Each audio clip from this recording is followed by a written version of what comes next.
La bénédiction de Dieu, est-ce qu'elle est sur toi? Comme je disais dimanche dernier, est-ce que la bénédiction de Dieu est sur toi? Est-ce que la bénédiction de Dieu est sur toi? Pose la question à ton voisin, est-ce que la bénédiction de Dieu est sur toi? Genèse 1 au verset 28. Genèse 1 au verset 28. La première des choses que tu dois avoir sur toi, si tu veux avoir les bénédictions de l'Éternel prospère, tu dois avoir la bénédiction de Dieu. Il faut la bénédiction de Dieu. Sinon, ta prospérité, elle sera éphémère. Tu sais, la prospérité éphémère. Il y a des gens autour de nous qui avaient de l'argent. Je suis sûr que tu en as même autour de toi. Des gens, un tel, il avait de l'argent. Il n'en a plus. Il n'en a plus. Le diable a soufflé dessus. Il n'en a plus. Il y a des gens autour de toi, dans ta famille autour de toi. Peut-être même toi-même, tu étais dans ce cas-là. Tu avais de l'argent, plus rien. Du jour au lendemain, tout est parti. La bénédiction n'était pas là. Le bien avec le Seigneur, c'est que quand Dieu va te bénir, il va protéger ce qu'il va te donner. Ton amen là n'est pas convaincant. Quand Dieu va te bénir, quand Dieu va te prospérer, ta prospérité ne doit pas être une prospérité au passé.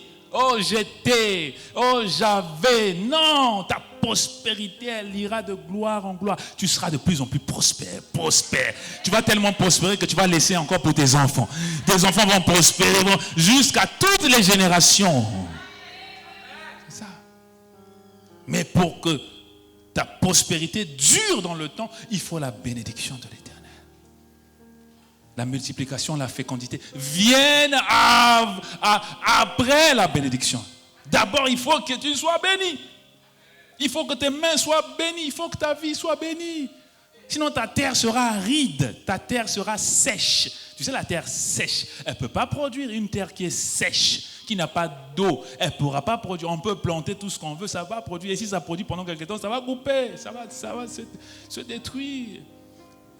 Lève ta main droite, dis Seigneur, parle avec ton cœur à haute voix. Seigneur, j'ai besoin de ta bénédiction dans ma vie. Seigneur, j'ai besoin de ta bénédiction dans mes finances. Au nom de Jésus. Dis Amen. Et l'un des ennemis, et là je commence à terminer, l'un des ennemis de ta prospérité, c'est l'égoïsme. L'un des ennemis de ta prospérité, l'égoïsme. C'est quoi l'égoïsme? C'est focaliser toute ta vie financière sur toi. Focaliser toute ma vie financière sur moi. Ça va bloquer ma prospérité. Si toute ma vie financière est focalisée sur moi, tous mes revenus, tout ce que j'ai, c'est moi d'abord. Mon loyer d'abord, mes enfants d'abord, mon manger d'abord, mes habits d'abord, et c'est fini. Moi et toujours moi. Si ta vie financière est focalisée que sur toi, tu es en train d'éloigner la bénédiction loin de toi. Dans tout ce que Dieu me donne, dans tout ce que Dieu te donne, dans ce que Dieu te donne, il met toujours la semence. C'est un principe physique et c'est un principe spirituel.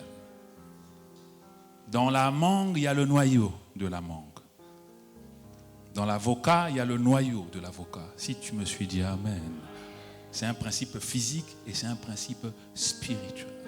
Dieu te donne de quoi manger, mais dans ce que Dieu te donne de quoi manger, dans ce que Dieu me donne, il met aussi la semence dedans. Il y a toujours quelque chose. Ce n'est pas grand-chose, c'est petit, mais c'est quelque chose que je dois semer si je veux voir produire. Mais si j'ai tellement faim ce jour-là, l'avocat, je ne suis pas rassasié avec cet avocat. Elle était bonne, il était bon cet avocat-là. Non, je ne suis pas rassasié. Le noyau, tiens, donne-moi un truc là. Je casse le noyau. J'ai mangé la chair de l'avocat et je veux manger maintenant le noyau. Le noyau sera amer dans ma bouche. Quand je cherche à manger et la bénédiction et la semence sera amère dans ma bouche.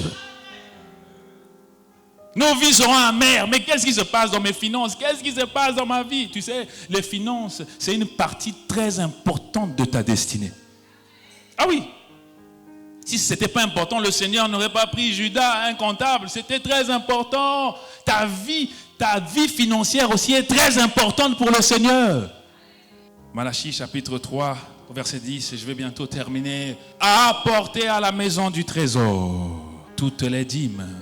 Donc tout ce que Dieu me donne, il y a toujours 10% qui n'est pas à moi. Les 10% là, tu dois réinvestir ça pour l'expansion du royaume. Mais il faut louer des salles, il faut faire des grandes croisades, il faut envoyer des missionnaires, il faut bâtir des temples, il faut bâtir des écoles chrétiennes, là où on va inculquer à nos enfants les valeurs chrétiennes. Est-ce que quelqu'un peut me dire amen? Oui. Il faut acheter des bus, c'est beaucoup de bus, c'est 15, 20, 30 bus qui pourront emmener des gens. Il faut bâtir des salles de sport pour des jeunes, là où on va leur inculquer les valeurs. Le diable est en train de massacrer la jeunesse. Les jeunes se droguent, les jeunes sont dans la prostitution. Mais nous les chrétiens, si on veut avoir de l'impact, on doit être fort financièrement.